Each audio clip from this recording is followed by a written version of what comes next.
Hello. In this first segment, I hope you'll see that there's many similarities between the U.S. and Indonesia in terms of democracy.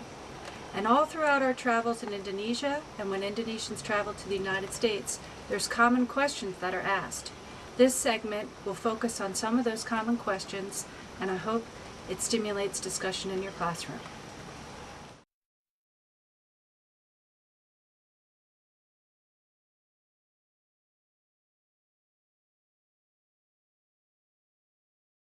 So tell me, what do you think the United States is? United States. One sentence. It's a democratic country, of course. It's a it's good political view in the United States, and also freedom of speech. Okay. But unfortunately, many people think that United States it's also doing the evil things towards other country. That's the unfortunately. But in fact. In other point of view, the United States also is not doing bad things. I don't know. It's a black flip opinion about United States and Arabic country. Arabic country saying like United States is evil, and then United States that Arabic countries is like terrorist country. It's powerful. Powerful? Yes. Hegemonic. Yeah. Hegemonic? Yeah. I think so. So because of what the United States do, always the other country, the other states in this world, like you have to follow that thing, like that. So so when we have some perceptions about that, we cannot share about that because it's so powerful. I can say that. I think, in my opinion, United States is a trendsetter because most of the perception about many things comes first from the United States. And then the other countries start to follow it. America also have problems inside their countries. America is just like the ordinary countries, like same as others. We got several questions about the composition of American Muslim community, and we told the audience that the American Muslim community is the most diverse community in the U.S. and rather, if we compare all over the world, it's the most diverse community. We have immigrants, we have indigenous Muslims, and we have their second generation.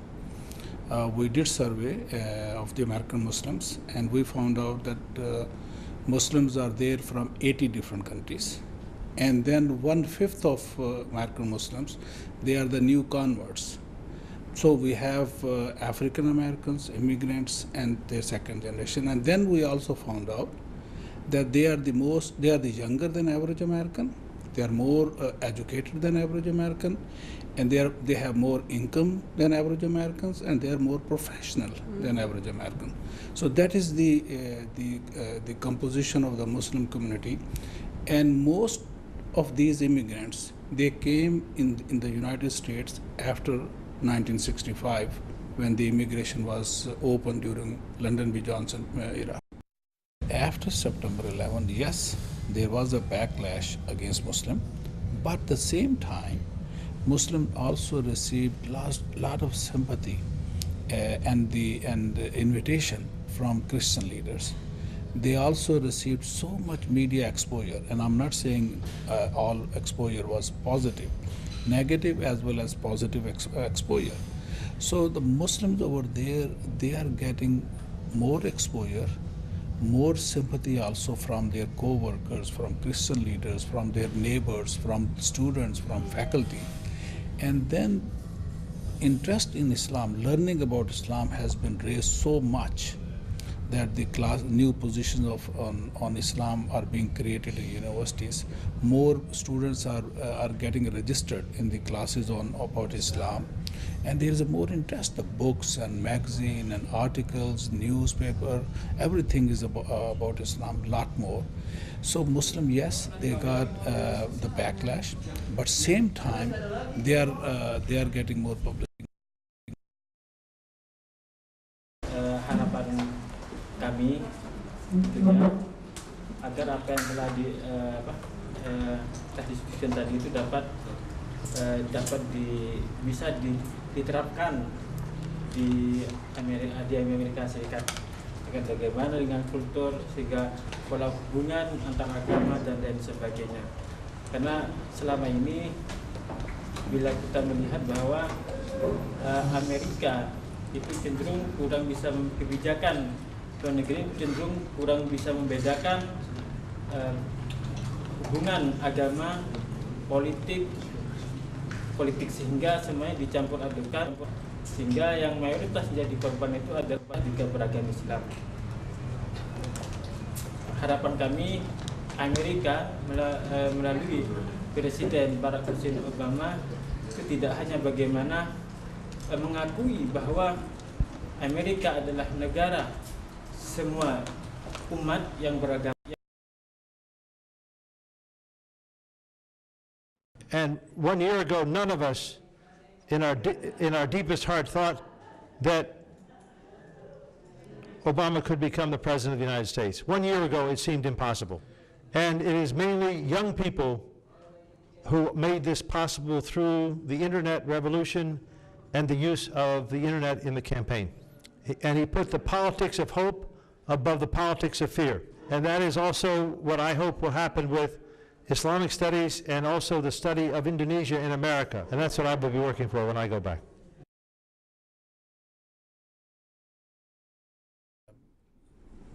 Sharia laws and are accepting Panchala working within the constitution, or are aspiring for the Sharia laws, and what are the controversies, if there is any controversy, a different aspect of that debate?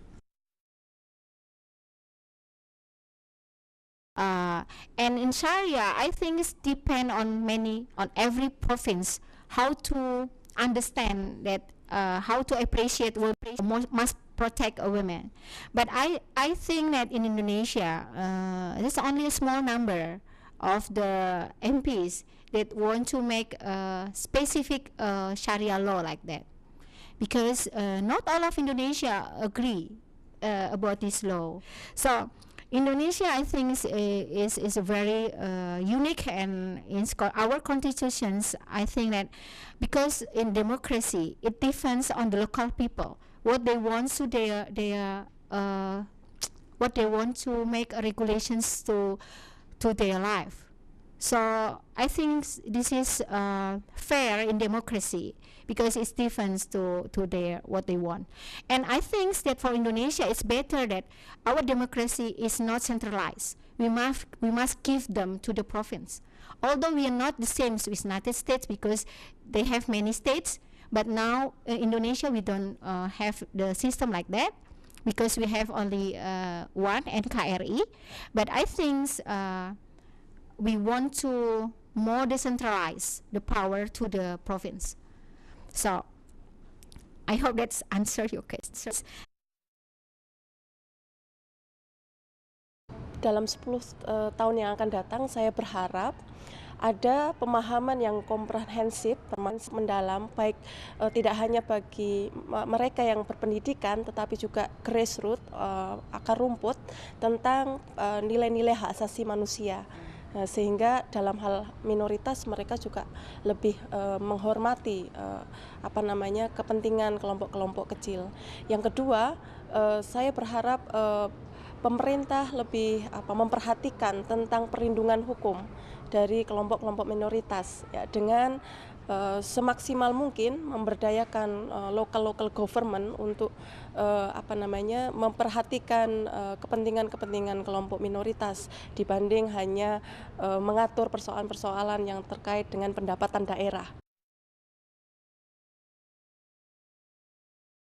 By quoting his well-known formulation on religious tolerance and harmony, he said, "No peace among the nation without peace among the religions. No peace among the religions without dialogue between the religions. No dialogue between the religions without investigation of the foundation of the religions. Let us stand up for tolerance and against any kinds of intolerance. Let's start from here and begin from ourselves." Thank you. Wassalamualaikum warahmatullahi wabarakatuh.